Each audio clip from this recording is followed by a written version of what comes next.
매년 이제 절기가 있는데 대표적인 절기가 이제 이 고난주간이 시작되고 또 사순절기, 그 다음에 원래는 예수님이 오시는 게 가장 순서적으로는 첫 번째겠죠.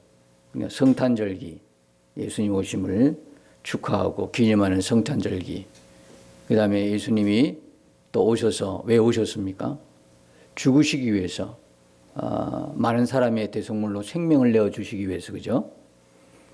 오셔서 십자가 이제 지시는 건데, 그 십자가 지시기 전까지의 예수님의 고난에 대해 묵상하는 사순절기를 지나잖아요. 오늘 사순절기 6째 주일, 오늘 종료주일입니다. 그리고 내일부터 한 주간은 고난의 한 주간이 시작이 되고, 다음 주에는 예수님 부활을 기념하는 부활절 절기를 우리가 기념하게 되죠. 그 다음에 부활절을 지나고 나면 7월 첫째 주가 맥주감사절이고, 그 다음에 추수감사절이고, 이렇게 반복이 됩니다. 매년 절기는 반복이 돼요. 절기가 반복이 되는 이유가 뭘까요? 제가 지난번에 레이기 설교할 때도 말씀을 드렸죠. 반복되는 거죠. 계속 반복되는 거예요. 이 절기는요, 그냥 우리가 무시하고 지나가면 안 돼요. 왜? 이 절기는 한마디로 하면 하나님이 인간을 구원하는 타임 테이블이에요. 계획표다 이 말입니다. 시간표다. 이 절기에 따라서 막 구원이 이루어가는 그런 모습들을 우리가 보잖아요. 그래서 예수님의 재림과도 너무나 밀접한 것이 절기니까, 그리고 이 절기가 계속 반복된다는 이야기는 왜 반복이 될까? 절기에 반복되는 의미는 뭐냐? 기억하라는 거예요. 잊지 말라는 거거든요. 기억하고 잊지 말아라. 뭘요? 하나님의 우리를 향한 사랑과 구원의 계획들을, 구원을 잊지 말라는 거거든요. 늘 우리와 함께 하시는 하나님을 잊지 말라는 거거든요. 역사 속에서 하나님 우리와 함께 한다는 걸. 절기가 있는 백성들이에요. 하나님을 믿는 사람들은 절기가 있는 백성이라고 말할 수 있죠. 안 믿는 불신자들에게는 절기가 없어요. 그죠? 절기가 없는 대신에 세상에서 이제 누리는 명절 같은 거는 있겠죠. 자기 나름대로 어떤 명절, 설날이나 추석이나 이런 것들이 있겠죠. 그러나 우리 믿는 사람들에게는 하나님이 성경 속에서 주신 절기, 이 명절과 같은 절기, 기념하는 절기, 이 절기를 통해서 잊지 말라는 거예요. 내가 너희와 항상 함께 있는 걸 잊지 말라는 거예요. 그리고 이 절기를 통해서 하나님의 은혜를 잊지 말라는 거예요. 기억하라는 거예요. 특히 오늘 사순절기 지나서 종료주일 이제 고난주간 하면서 뭘 잊지 말아라? 예수님의 십자가를 잊지 말아라는 거예요. 그냥 이 고난주간은요, 단순히 예수님 십자가에 우리를 위해서 죽으셨구나 하고 십자가만 쳐다보고 지나가는 주간이 아니에요. 나의 죽음도 십자가에 있다는 걸 바라보는 주간이에요. 내 죽음을 보는 주간이에요. 나도 죽은 십자가예요. 예수님은 죽어버리면 아무런 우리에게 능력이 되지 않아요. 예수님이 그래 죽으셨다. 그럼 내하고 무슨 상관이냐? 이렇게 나오는 거죠. 우리가 구원받고 영생 얻으려면 반드시 조건이 있죠. 예수님이 죽은 십자가에 나도 죽어야 되는 거죠. 내가 죽지 않으면 살 길이 없어요. 그죠? 십자가가 있어야 뭐가 있어요? 부활이 있죠. 고난이 있어야 영광이 있듯이. 고난 뒤에 영광이 오지, 고난 없이 영광이 오는 거예요. 십자가 없는 부활은 없어요. 그죠? 십자가 없는 부활은 없다고요. 우리가 왜 부활을 기뻐합니까? 영원한 생명을 우리가 왜 찬양하고 기뻐하죠? 내가 십자가에서 이미 죽었기 때문에 그런 거죠. 내가 십자가에서. 그래서 예수님만 십자가에 죽으셨다라고 생각하면 착각이죠. 나도 죽었다는 거예요. 누가 해주신 거죠? 하나님이 해주신 거예요. 내가 노력해서 이루었다 그러면 아주 내색을 하고 자랑도 하고 그 다음에 있지 않을 것 같아요. 내가 했다고 자랑해야 되니까. 내가 한 것이 아니니까 잊어버려요. 잊는다고요. 하나님이 해주신 거예요. 왜? 이 일은 내가 하는 일이 아니기 때문에. 구원은 전적인 하나님의 은혜이기 때문에. 구원은 전적으로 하나님의 은혜이기 때문에 내가 할 수 있는 게 없잖아요.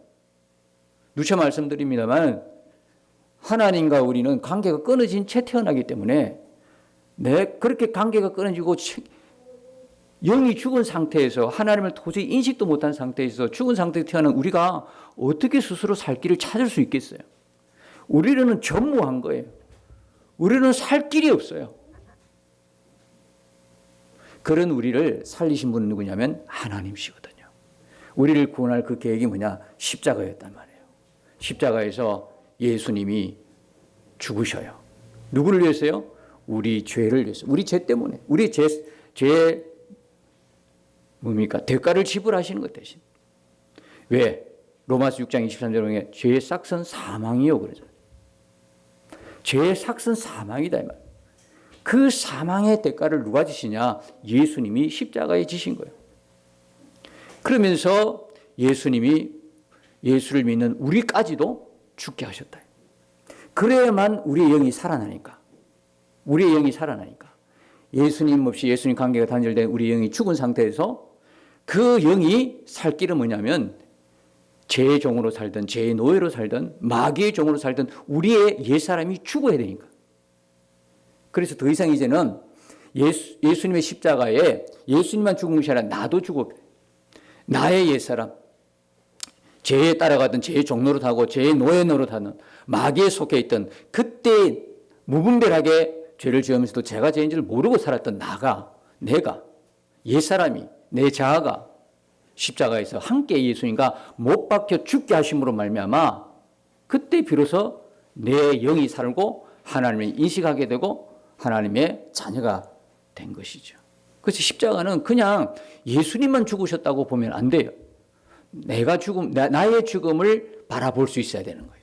고난주간에. 이 내 이야기단 말이에요. 왜 이 사순절이 오고 고난인 주간이 와도 감동이 없느냐? 남 이야기이기 때문에 그래요. 그건 예수님만이 해당하는 이야기라고 우리가 생각하기 때문에 그래요. 그건 예수님이 우리 때문에 죽은 십자가다고 생각하니까 아무런 관심이 없어요. 그리고 매년 이렇게 절기가 반복이 돼도 감동이 없어요.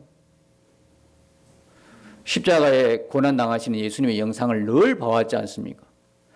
봐도 무섭기만 하지 감동이 없는 거예요. 그는 남 이야기니까. 그건 예수님의 이야기지 내 이야기는 아니에요. 이제 여러분 관점을 다르게 하셔야 돼요.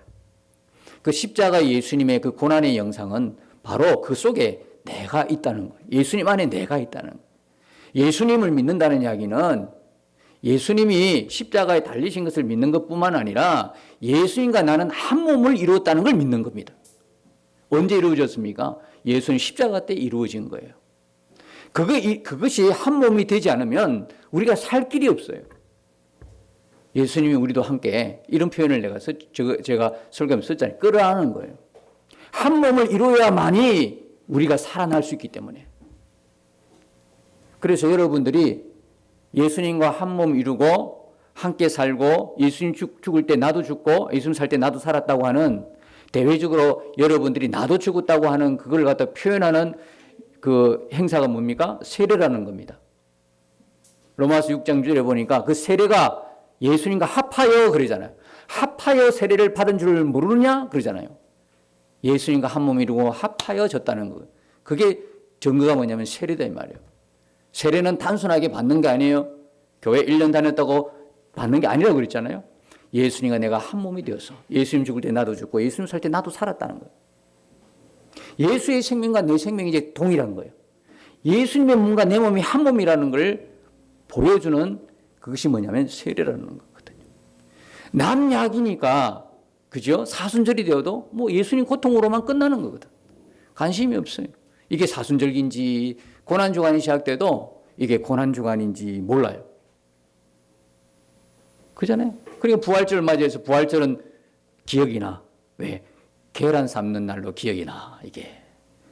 아니 너무 기가 막히잖아 이게. 아니 세상 사람도 그렇게 계란 안 주나 그래요.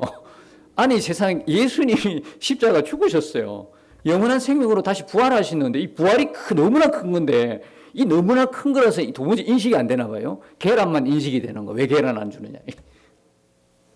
계란 삶는 날이 아니에요. 부활절은. 너무 놀라운 날인데 남약이니까 이게 이 말이죠. 교회에 나오시는 분도 예배드리는 분도 남약인데 뭐 그렇게 이야기하니 감동도 없고 무슨 뭐 아무런 느낌도 없는 거죠. 그리고 절기 설교도 목사님 설교자 입장에서 굉장히 어려워요. 왜? 내용이 똑같은 내용이거든요. 벗어날 수가 없잖아요. 절기는. 똑같은 내용을 하니까 매년 반복해야 되니까 어렵다고 하는 거죠. 근데 여러분 한번 생각해 봅시다. 이게 내 이야기라면요. 하면 할수록 즐겁고 하면 할수록 뭡니까? 눈이 번쩍번쩍 거린다고요. 단적인 예로 남자들이 하면 할수록 신나하는 게 딱 한 가지가 있어요. 뭐냐면 군대 이야기예요. 군대 다녀오시지 않으면 잘 모르겠지만 군대를 다녀오신 분은 그 군대라는 게 얼마나 자기 인생에 요즘은 잘 모르겠어요. 요즘은 또 단축 기간을 1년 한 8개월 정도 한다나요. 저희 때는 3년을 했거든요. 지금 생각하면은 그건 전설에 나오는 이야기죠. 3년을 했어요. 어떤 분은 뭐 장기 또 복무하신 분도 있으시고 그런데 우리 때는 3년인데 딱 휴가는 3번이었어요. 정말 힘들더라고. 지금 생각이 힘들어. 근데 지금도 이야기하면 생생하게 이야기해요. 군대 다녀온 지가 지금 도대체 몇 년이 지금 몇십 년 지나갔어요. 근데 지금도 이야기하면 생생하게 이야기해. 밤새 이야기할 수 있어요. 거기다가 좀 뭐를 좀 플러스했어. 영담을 좀 플러스했어. 그렇게 할 수 있어요. 내 이야기니까. 그죠? 생생한 내 이야기잖아요. 여러분들 매년 여러분들에게도 반복되는 기념일이 있잖아요. 뭡니까? 생일이잖아요. 매년 반복되는데 지겹지 않잖아. 지겨워요? 작년에 생일을 차려줬어. 또 올해 안 차려주면 그냥 지나가야 되잖아. 안 차려주면 어떻게 돼요? 기억 안 해준다고도 난리치죠. 왜 여러분 거는 왜 그래요? 아니 그냥 한 번으로 끝나면 되지. 또 계속 매년 반복해도 새롭고 새롭잖아요. 아니 그때는 그때고 지금은 지금이라 그러잖아요. 선물 안 주면 난리치잖아요. 여러분의 생일이니까 그래요. 여러분의 생일이니까. 근데 사실 한번 물어보십시다. 예수님의 생일이라고 기념하는 성탄절에는 이런 마음으로 여러분 새로운 마음으로 매년 절기를 맞이했나요? 그런 마음으로 예물을 드렸나요? 에이 또 성탄절이네. 보통 날 감사보다도 조금 더 많이 하는 날이네. 이렇게만 생각할 줄 알았지. 야 매년 다가오는 내 생일처럼이라도 그런 마음과 그런 감정과 그런 느낌으로라도 성탄절을 기념했냐 이거죠. 감사했나 이거죠. 다 남의 이야기니까 별로 관심이 없고 흥미롭지 않고 어떻게 해요? 긴장도 감도 없고 새로운 것도 느끼지 못하고 그런 거죠. 우리는 분명히 오늘 요번에 맞이하는 이번 고난주간은 특별해야 합니다. 나도 죽은 십자가. 그래서 내 이야기라는 걸 여러분이 잊지 마셔야 하는 것이죠. 하나님은 계속 이 말씀을 하시는 거예요. 잊지 말라는 거예요. 내가 너를 어떻게 구원했느냐, 너희들을 어떻게 구원했는지를 잊지 말라고 하는 게 절기의 목적이라는 거거든요. 자, 오늘 보시면 여기에 명절에 온 큰 무리가 예수님이 예루살렘으로 오신다는 걸 듣습니다. 이때가 뭐냐면 오늘이 종려주일이죠. 왜? 13절에 보니까 종려나무 가지를 가지고 마저로 나아가 외치되 호산나 찬송하리로다 주의 이름으로 오시는 이 곧 이스라엘 왕이시여 하더라 그랬어요. 예수님이 예루살렘으로 들어오셔요. 예수님 왜 들어오셔요? 죽으러 오시는 거예요. 십자가에 죽으러 오시는 게 지금. 근데 이들은 너무너무 좋은 거야. 호산나 다윗의 왕이여 그러면서 막 종려나무 가지를 흔들면서 기뻐서 막 그렇게 하는 거예요. 여러분 기억이 안 나요 이게? 종려나무 가지를 흔들었다고 하는 게 기억이 안 나요? 우리 계시록 강의를 하잖아요. 계시록 7장 9절에 보면 나오잖아요. 계시록 7장 9절에 하늘에 있는 구약 백성들의 모습이 어떻게 나옵니까? 흰 옷을 입고 종려 가지를 가지고 있더란 말이죠. 그리고 보호자와 어린 양 앞에 서 있는 구약 성도들의 모습을 보잖아요. 와, 반갑지요? 여기 이 사람들이에요. 그러면 구약과 신약을 딱 가르는 기준이 뭐예요? 우리는 성경에 보면요. 구약 성경, 신약 성경이 있으니까 구약 성경 마지막 선지자가 말라기 선지자라고 보고 있죠. 아니에요. 누구예요? 구약 시대의 마지막 선지자는요, 요한입니다. 세례 요한입니다. 근데 세례 요한은 신약 성경에 기록되어 있거든요. 신약 성경이라고 여기 기록되어 있으니까 사람들이 구약의 마지막 선지자는 말라기로 알고 있어요. 착각이죠. 그래서 세례 요한이 마지막 구약의 선지자예요. 율법과 선지자라는 말이 나오면 신약 성경에는 복음서에 나오잖아요. 율법과 선지자의 그런 이야기가 나오면 아직 구약 시대를 이야기하고 있는 거예요. 성경의 분류가 구약 성경이다 신약 성경이다 딱 갈라놔서 구약 성경이 구약이고 신약은 신약이라고 생각했겠지만 그렇지 않고 율법과 선지자의 글이 나오면 그때까지 계속 뭐다? 구약 시대를. 예수님은 지금 어느 시대를 살고 계셨어요? 구약 시대요. 구약 중간사라는 건 있어요. 하나님께서 말씀하는 400년 동안을 신구약 중간사라고 그래서 신학을 전공하는 분들은 그렇게 알고 있지만요. 기준은 뭐냐? 구약과 신약의 기준이 뭐냐면 예수님의 십자가예요. 예수님 십자가 전까지는 뭐예요? 구약이에요. 십자가 진 이후에는요, 신약이다 이 말이에요. 그래서 이 종려나무 가지를 들고 있는 이 사람들이 누구냐? 구약 사람들이라는 거예요. 근데 이 사람들이 신기하게도 어디에 있어요? 계시록 7장에 기록이 되어 있어요. 그런데 요한복음 19장에 가면 이렇게 호산나 다윗의 왕이 하며 환영했던 이 사람들이 나중에 예수님 십자가에 못 박으라고 돌을 던지는 사람들이에요.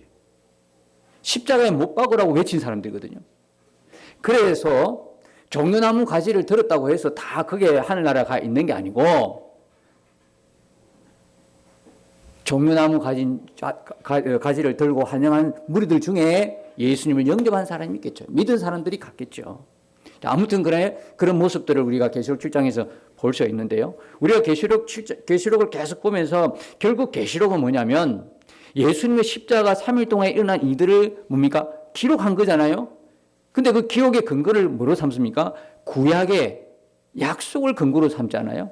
그러면 오늘 이 말씀도 당연히 어떻게 되겠어요? 예수님이 지금 종려주일날 예루살렘에 올라오시는 이 모든 장면들이 어디에 기록이 되어 있겠어요? 당연히요. 구약 성경의 기록이 되어 있지 않겠냐고요. 맞아요. 구약 성경의 기록이 그대로 되어 있어요. 자, 13절에 보면 호산나 찬송하려다 주의 이름으로 오시는 이거는 뭐냐면 시편 118편에 기록이 되어 있어요. 25절에요. 그렇게 되어 있고요. 그 다음에 예수님이 뭘 타고 오셔요? 14절에 보니까 예수는 한 어린 나귀를 보고 타시니 그랬어요. 그리고 15절에도 이는 기록된 바 그러잖아요. 성경에 기록된 바 하는 거는 결국 뭘 이야기하는 거예요? 구약 성경에 예언된 약속을 말하고 있는 거예요. 그래서 성경에 보면 기록된 바 하는 거는 구약 성경에서 가지고 왔다는 이야기예요. 예수님도요, 다 구약 성경을 인용하는 거 아시죠? 마귀에게 시험 당할 때도 다 어떤 말씀? 구약 말씀을 인용하는 거예요. 구약 말씀 약속을 다 인용해서 예수님도 그렇게 하신다고요. 여기 성경도 어떻게 기록이 돼 있어? 기록된 바, 이 근거는 뭡니까? 구약 성경에 기록된 바 이야기입니다. 그래서 시온 따라 두려워하지 말라 보라 너희 왕이 나귀 새끼를 타고 오신다 함과 같더라. 이 이야기는 어디에 기록되어 있습니까? 여러분 성경에 보면 그 밑에 기록이 딱 되어 있어요. 스가랴 9장 9절의 성취라고요. 구약 성경 스가랴 9장 9절에 나와 있어요. 그것도요, 나귀를 타고 오실 거다. 그래서 스가랴 9장 9절에는 뭐라고 기록되어 있습니까? 나귀를 타고 오는 예수님이 겸손하셔서 그렇게 표현하고 있죠. 자, 이렇게 타고 오신 예수님, 전부 다 구약에 약속된 대로 오시고 있는 거예요. 약속된 대로 오셨어요. 그럼 이렇게 오셔서 뭐 하고 계셔요? 이렇게 타고 오신 예수님은 우리가 계시록 7장에 보니까 뭐 하고 계시더라고요. 구약 백성들의 뭐가 되사? 목자가 되사 줄이지도 목마르지도 않게 하시더라. 그게 우리가 지난 시간까지 알게 되었던 신약 성경이죠. 계시록 7장에 보면 17절에 보면 이는 보좌 가운데 계신 어린 양이 그들의 목자가 되사 생명수 샘으로 인도하시고 하나님께서 그들의 눈에서 모든 눈물을 씻어주실 것임이라. 이렇게 오신 예수님이 계시록 7장에서 보면 뭐하고 계시냐면 이 십자가 3일 동안에 피를 흘리시고 죽으시면서 이룬 일들이 3일 동안에 기록된 게 계시록이라 그러는데 계시록 7장에 보면 구약 백성들에게 뭐예요? 줄이지도 목마르지도 상하지도 아니하고 이 이야기는 이사야 49장 10절이죠. 10절에 나온 그대로를 그대로 성취시켜요. 그러니까 우리가 성경을 보면서 예수님이 지금 구약의 이 예언된 약속의 말씀 그대로 얻어서 십자가에서 성취하는 모습들을 우리가 볼 수 있는 거죠. 그 다음에 생명수 샘으로 인도하시고 이거 똑같은 거예요. 이사야 49장 10절에 나오는 말씀이죠. 예수님이 이 말씀을 성취하시면서 예수님이 살아생전에 뭐라고 말씀하십니까? 요한복음 4장 14절에 보니까 내가 주는 물을 마시는 자는 영원히 목마르지 아니하리니 내가 주는 물은 그 속에서 영생하도록 솟아나는 샘물이 되리라. 직접 말씀하셔요. 직접 말씀하시고 그렇게 성취시키는 모습을 볼 수 있는 거예요. 목자가 되사 목자가 된다는 이야기도 스가랴 13장 7절에 예언된 말씀이에요. 그러니까 참 너무 신기하잖아요. 그러니까 계시록은 그렇게 보시면 안 된다고요. 계시록은 먼 미래 환란으로 보시면 안 돼요. 구약 성경에 그걸 그대로 성취하는 예수님의 3일 동안 십자가의 3일 동안 이루어진 일들을 기록한 게 뭐냐면 계시록이라는 거예요. 우리가 계시록 하다가 지금 오늘 종료주일에서 이 본문을 가지고 연관시키면서 말씀드리고 있는 거죠. 자, 그래서 그 다음에 이제 예수님 뭐냐면 하늘나라에서 구약 백성들에게 눈물을 씻어 주셔요. 그들의 눈에서 모든 눈물을 씻어 주신다. 왜 눈물 씻어 주시겠어요? 두 가지 의미를 갖고 있어요. 하나는 그들이 제 종로로 타고 살던 그때의 고통을 씻어 주시는 거예요. 아픔을 씻어 주시는 거예요. 그죠? 제 종로로 타며 살던. 두 번째는 의미는 뭡니까? 그 십자가를 계속 복음을 전가할 때 하나님의 정인으로 살 때 예수의 정인으로 살 때에 당했던 핍박과 그 다음에 죽어가면서 복음을 끝까지 전가했던 그들의 아픔, 그것들을 다 씻어주시는 거예요. 그것을 다 씻어주는데 이건 역시 구약에 기록이 되어 있을까요? 안 되어 있을까요? 이건 역시 구약의 기록이 되어 있단 말이에요. 이사야 25장의 8절에 보면 이건 기록이 되어 있죠. 이사야 25장 8절에 보면 사망을 영원히 멸하실 것이라 주 여호와께서 모든 얼굴에서 눈물을 씻기시며 자기 백성의 수치를 온 천하에서 제하시리라 여호와께서 이같이 말씀하셨느니라. 그러니까 이 모든 구약 성경의 성취를 지금 어디서 이루신다? 십자가에서. 예수님이 지금 종료주의를 통하여 예루살렘에 들어가시죠. 뭘 하기 위해서? 십자가에서 구약의 약속들을 뭐하기 위해서? 이루시기 위해서. 눈물은 두 번 닦아주셔요. 첫 번째는 계시록 7장에서 구약 성도들의 눈물을 닦아주셔요. 21장에 가면, 계시록 21장에 가면 신약 성도의 눈물을 씻긴 동시에 하늘나라가 완성이 되는 그때를 볼 수 있죠. 두 번 씻어주시죠. 자, 예수님께서 이런 약속들을 다 뭡니까? 예언한 말씀대로 이루기 위해서 지금 어떻게 예루살렘으로 오고 계시는 모습을 볼 수가 있는 거예요. 여러분, 호산나라는 게 무슨 뜻이에요? 시편 118편 25절에 나온다고 그랬는데요. 구원하소서 이런 거예요. 이제 우리를 구원하소서. 왜 이들이 종려 가지를 흔들고 막 환영하고 그랬을까요? 이들은요, 정치적 메시아로 본 거예요. 예수님을요. 자기들이 지금 핍박 속에 있잖아. 식민지의 억압 속에 있잖아요. 그러니까 정치적으로 이 나라를 해방시켜줄 메시아로 예수님을 본 거죠. 그런데 그 예수님이 십자가에 처참하게 죽으시거든. 자기들 눈앞에. 그러니까 확 하고 달라진 거죠. 돌 던지고 십자가에 못 박아라 한 거죠. 힘없이 죽어가니까. 예수님은요, 한 나라의 정치적 메시아가 아니에요. 한 민족의 정치적 메시아로 이 땅에 오신 것이 아니라 이 땅의 모든 인류의 죄를 없이 하시려고 우리를 구원하기 위해서 오신 하나님의 메시아라고요. 이들은 이 협소하게 그냥 자기 나라, 자기 민족으로만 본 거죠. 그러니까 돌아서는 거예요. 여러분, 우리가 예수를 믿어도 다른 생각, 다른 마음을 품고 있으면 언제든 배신하고 배반합니다. 온전히 믿음의 길을 갈 수 없어요. 그러니까 우리가 모든 기준이 진리 위에 말씀 위에 둬야 된다고요. 정말 순수하게 예수 그리스도를 진리에 입각해서 믿어야 되는 것이지, 내가 예수를 믿게 되면 뭐가 좋고 뭐가 잘 되게 할 거고 뭐가 복을 받을 것이고, 이런 부수적인 것에 모든 관심을 가지면 나중에 자기 뜻대로 안 되면 예수님 앞에 돌 던진다고요. 예수님 십자가에 못 박아는 이들하고 똑같은 상황이 벌어진다고요. 우리가 끝까지 붙들고 가야 되는 것은 하나님의 진리의 말씀이에요. 하나님 약속하신 그 말씀 붙들고 가는 거예요. 우리를 구원하시는 그 하나님의 그 약속과 사랑을 붙들고 가야 된다는 것이죠. 이 예수님의 모습들을 통해서 우리는 이번 주간에 한 가지 명확하게 해야 될 것입니다. 우리의 구원을 이루실 유일한 이름 예수 그리스도. 그걸 우리는 다시 붙잡아야 됩니다. 유일한 생명, 유일한 길, 유일한 진리, 예수 그리스도. 내가 곧 진리요 길이요 생명이 나로 말미암고는 아버지께로 갈 자가 없느니라. 그래서 우리가 이 고난 주간을 통해서 분명히 하셔야 될 것은 예수 그리스도가 나의 유일한 생명이시고 유일한 진리시고 유일한 구원의 길이다. 이 문제를 명확하게 하셔야 되는 거예요. 지난 수요일에도 말씀드렸는데 총신대에 이형선 교수님이 설문조사를 했다는 거예요. 무슨 설문조사냐면 한 3년간의 설문조사인데요. 초교파 목회자 약 700명을 두고 3년간 설문조사를 했는데 그 주제가 뭐냐면 구약시대 성도들은 어떻게 무엇으로 구원을 받았을까요? 이런 내용이었어요.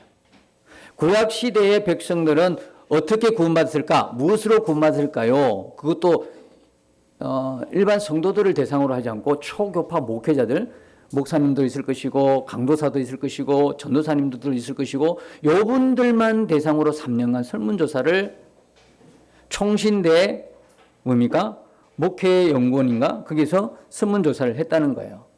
주관식으로요. 주관식으로. 구약 성도. 여러분 아시죠? 이제 우리 교회 성도들은 아실 것 같아요. 계시록을 쭉 여러분이 워낙에 많이 들었으니까. 자, 구약 성도와 신약 성도들의 구원의 방법이 같습니까? 틀립니까? 같죠. 신약 성도가 구원받는 거나 구약 성도들은 다 같은 거예요. 그죠? 같은 거예요. 그래서 구약 성도들은 어떻게 해요? 하나님의 약속을 붙들고 온 거예요. 그리고 약속을 붙들고 오실 예수님 바라보면서 구원받은 거죠. 그럼 신약 성도들은 어떻게 해요? 신약 성도들은 오신 예수님이잖아요. 오신 예수님 그리고 다시 오실 예수님을 바라보면서 구원받는 거예요. 믿음으로. 그러니까 두 가지 공통점이 뭡니까? 예수 그리스도를 믿음으로 구원받는 건 동일한 거잖아요. 그런데 설문조사를 해보니까 여러 가지 답이 나왔어요. 여러분 뭐가 틀렸습니까? 여러 가지 답이 나온 자체가 틀린 거예요. 답은 하나밖에 없어야 돼요. 우리의 구원이라고 했을 때 당신은 어떻게 구원받습니까? 했을 때 답은 여러 가지로 놓으면 곤란한 거예요. 우리 성도들이 누군가 물었어. 당신은 어떻게 구원받습니까? 물었을 때 답이 여러 가지다.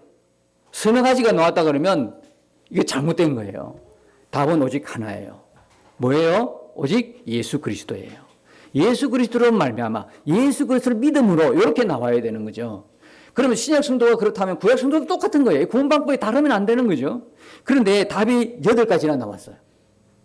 이게 어떻게 나왔냐면 하나님 믿음으로, 그 다음에 율법과 계명을 지킴으로, 그 다음에 이게 20%고요. 오실 메시아를 믿음으로, 예수 믿음으로 2%, 단 2%.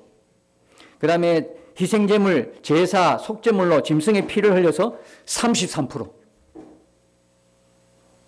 무슨 의미인가 아시겠어요?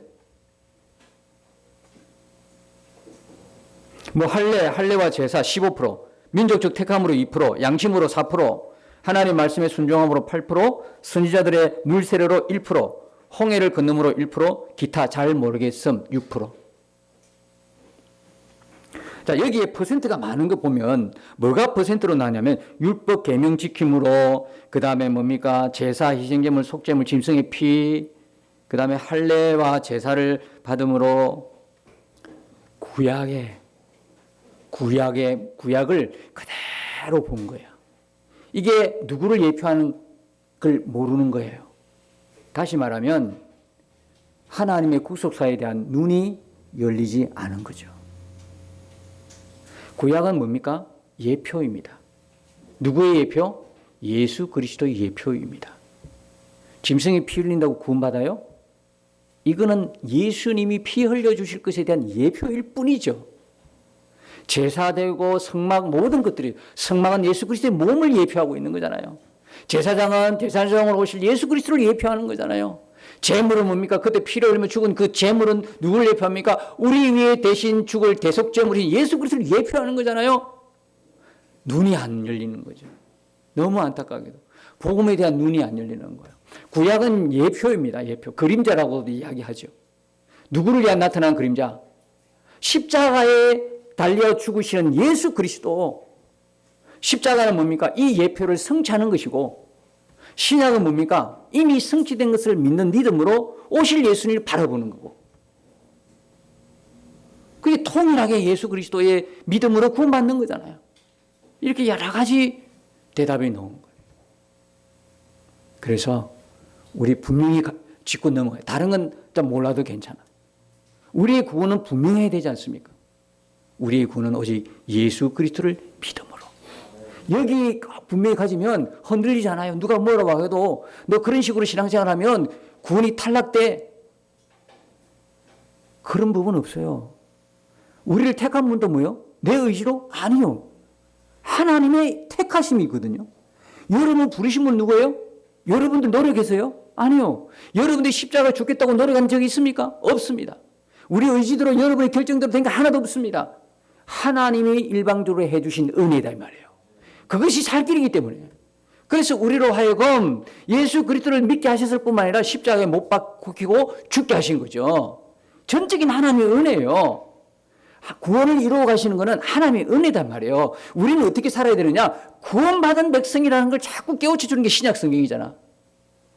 아니 그거 이전에 너희들이 무슨 행함으로 구원받는다는 이야기하지 않아요.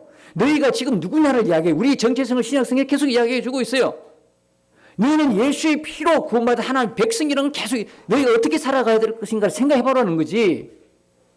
그걸 지키면서 구원받는 게 아니고요. 이미 구원받은 하나님 백성이니까 하나님의 백성으로 살아가라고 하는 게 바울의 서신서고 신약 성경이란 말이에요.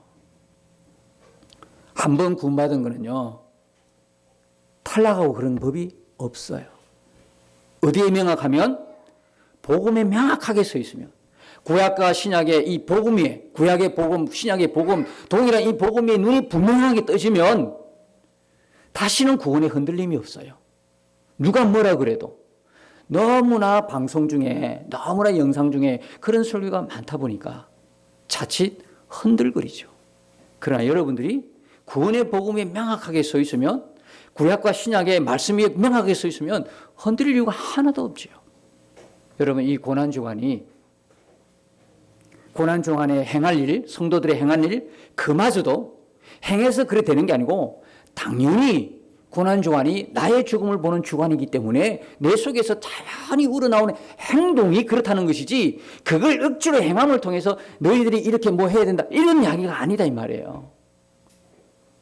그래서 여러분, 이번 고난주간은 나도 죽은 십자가가 이 복음 위에 진리 위에 분명하게 여러분들이 서 있으면서 주님이 고난에 동참하는 그런 고난주간이 되었으면 참 좋겠습니다. 그런 의미에서 여러분들에게 십자가를 달아주고, 그런 의미에서 한 주간의 묵상집을 여러분에게 드리는 것입니다. 이 한 주간에 여러분 안에 십자가에 달리신 예수님뿐만 아니라 지금 그 살아계신, 부활하셔서 살아계신 그 예수님이 내 안에서 나와 함께 하시며 영원토록 함께 하셔서 하나님 나라, 구약 백성들이 서 있는 그 자리까지 나를 인도하시고 늘 내 삶에서 생명수 샘으로 인도하실 뿐만 아니라 내 모든 것에 풍성히 은혜 가운데 인도하시는 그 주님을 만나는 복된 한 주간이 되시기를 예수님으로 축복합니다. 주와 함께 싸워 승리하리라. 날마다 믿음으로 나 살아가리. 날마다 믿음으로 나 살아가리.